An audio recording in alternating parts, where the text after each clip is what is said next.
Early on in my sales career, I was, can you believe it or not, a peanut butter and jelly salesman for Bama Foods out of Birmingham, Alabama. And they had a factory and a plant in Houston, Texas. That's where I lived for many years. I want to share a picture with you here to show you what I'm talking about. The most fun thing about having this job was someone say, Gary, what did you do? What do you do for a living?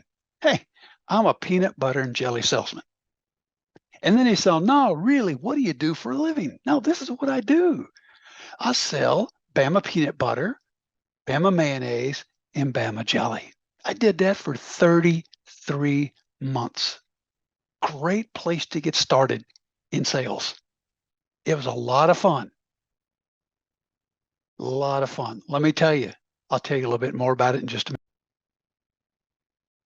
I learned a lot about communicating to people, communicating to different people along the road, of grocery store shop owners, grocery store shop managers.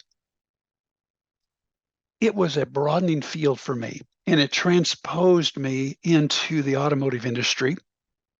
And it gave me a clear connection of what an owner's like and what a manager's like. Just want to let you know, if you remember Bama Foods, if you remember Bama peanut butter and jelly, just think about this. Gary helped put that Bama on your shelf in your home, making your peanut butter and jelly sandwich. Hey, just a little tip that I thought I would give you. If you want to talk more about some of your past and about what was good and helped you get to where you are today as a shop owner, give me a call, 270-282-1262. Thank you so much, and enjoy that peanut and butter, man. Buy it, and eat it.